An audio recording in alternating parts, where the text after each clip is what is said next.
जयसिंगपूर नगर परिषदेच्या गैरजबाबदार निर्णयामुळे शाळा नंबर 10 मधील विद्यार्थ्यांच्या आरोग्याशी खेळ। जयसिंगपूर नगर परिषद आणि आसरा ॲनिमल वेलफेअर ऑर्गनायझेशन बेंगलोर यांच्या संयुक्त विद्यमानाने शहरातील भटक्या कुत्र्यांचे निर्बीजीकरण आणि अँटी रेबीज लसीकरण मोहीम राबवली जात आहे। हे निश्चितच प्रशंसनीय आहे। शहरातील वाढत्या भटक्या कुत्र्यांच्या समस्येवर नियंत्रण मिळवण्यासाठी अशा मोहीम अत्यावश्यक असतात।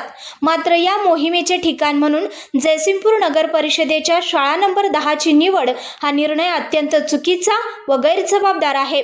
शाळा म्हणजे विद्यार्थ्यांचे शिक्षण आणि आरोग्य सुरक्षित राहील अशी जागा असावी, परंतु जिथे लहान मुले दररोज शिक्षण घेतात त्या ठिकाणीच भटक्या कुत्र्यांचे निर्बीजीकरण सुरू करणे हे केवळ दुर्लक्ष नाही तर विद्यार्थ्यांच्या आरोग्याशी जाणून बुजून केलेला खेळ आहे।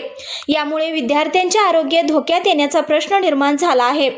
नगर परिषद प्रशासनाकडून आरोग्य सुरक्षा उपाययोजना न करता शाळेच्या परिसरात खुलेआम मोहीम सुरू करणे ही अत्यंत निष्काळजीपणाची वृत्ती आहे। यातच ही मोहीम मुख्याधिकारी टीना गवळी यांच्या आदेशानुसार सुरू करण्यात आली असल्याचे सत्य समोर आले आहे, ज्यामुळे प्रशासनाची जबाबदारी अधिकच वाढते। अधिकाऱ्यांनी विद्यार्थ्यांच्या हिताचा विचार न करता हा घेतलेला निर्णय खेदजनक आहे। नगर परिषद जर विद्यार्थ्यांच्या सुरक्षेचा विचार न करता निर्णय घेऊ लागली तर त्याचे परिणाम गंभीर असू शकतात।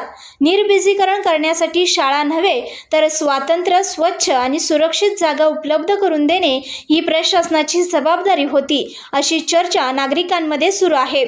तसेच या प्रकरणाची सखोल चौकशी करून संबंधित अधिकाऱ्यांवर योग्य ती कारवाई करावी व प्रशासनाने अशा प्रकारच्या निर्णय प्रक्रियेत पारदर्शकता भूमिका घेणे गरजेचे होते।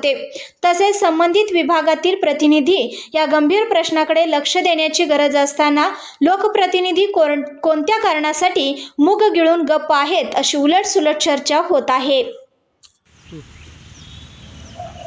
आसरा ॲनिमल वेलफेअर ऑर्गनायझेशन ही संस्था बेंगलोरची आहे। ही संस्था जयसिंगपूर येथे नगर परिषदमध्ये टेंडर 10/10/25 रोजी वर्क ऑर्डर घेतली आहे आणि त्या ह्याच्याने इथे ABC प्रोग्राम चांगल्या पद्धतीने चालू आहे। त्यामध्ये 245 डॉग सर्जरी झालेले आहेत आणि पालिका प्रशासनाने आपल्याला ही शाळा नंबर 10 मधील 3 खोल्यांचे हे जागा उपलब्ध करून दिलेली आहे। संघर्षयान न्यूज चॅनलला लाईक करा, शेअर करा आणि सबस्क्राईब करा।